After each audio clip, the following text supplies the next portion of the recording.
Hi, my name is Wyatt, and I'd like to share a bit of my story with you. I was born into a Christian home. Seeing now, it was more of a lukewarm faith. We went to church, but I didn't love it. It felt like an obligation. I actually prayed sometimes that something else would come up and we didn't have to go. Faith wasn't a common conversation in our household. I was unhappy in life, displeased with myself and how I saw myself. I tried to find happiness, and I lived to please the world. I'd look at my friends and I envied them. They seemed to be happy, to be cool, and to have it together, so I tried to do what they did.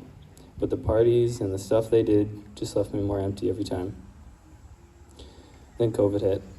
As a result, I was isolated from those friends, and a slow process of change began to happen to me. I now know this to be called sanctification.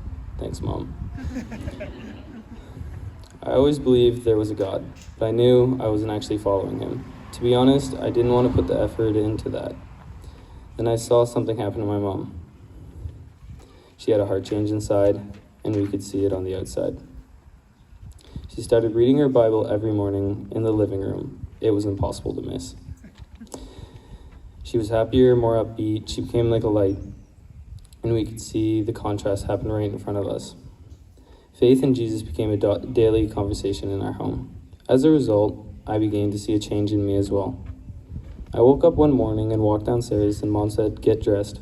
You're going to church with Seth." When she said church, I thought church, like at Kingsway with all the family. But I ended up in a young adults group at Mark's house, and I was scared.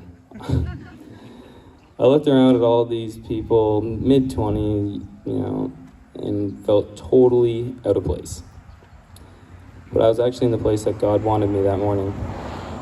We watched a message from Gary, and he talked about us trying to work on our lives. But what we needed to do was trust him with our lives. On the journey of life, we can either have a map, or we can actually have someone with us who knows where we're going.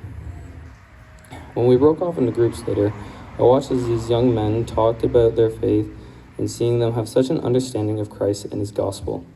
It was like a switch flipped in me right then and there, and I knew I wanted more. Since then, I've noticed a change in me. I've been able to read my Bible, and I hate reading. I've found myself praying about anything and everything, praying for others as they come to mind, and praying about my decisions. I've been praying about my future. My prayer is, I don't need to know your full plan. Just transform me and shape me into who you want me to be to fit your plan. On Judgment Day, I don't want him to show me a picture of what I could have been or done for him, but I want him to say, well done.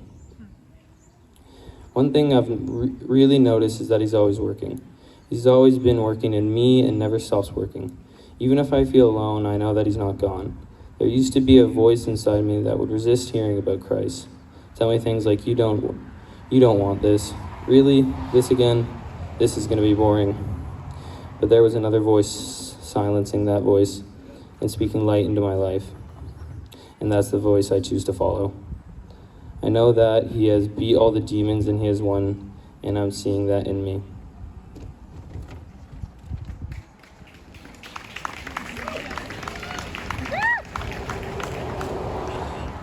I still got a little more. I've always wanted to get baptized, and I asked my mom about it often, but I really had no idea what it meant. I just knew that others had been baptized, but now I know for myself why I want to get baptized. I'm a follower of Jesus now, truly, and he got baptized, so I'm following his example. He also commanded us to be baptized, so I'm going to be obedient to him in this step of my life, and in every step. I know that this event doesn't save me, but I know that I'm saved, and I'm choosing to die to myself with him and live my life under his control. Thanks to my mom for discipling me and shaping me into the man I am today. Thanks to all of the men around me who have shown me a good example of what it means to be a godly man. Thank you to Jesus for blessing me with the opportunity for me to be here and have the chance to confess you as my true Savior in front of all these people. Thanks to all of you for being here and listening to my story.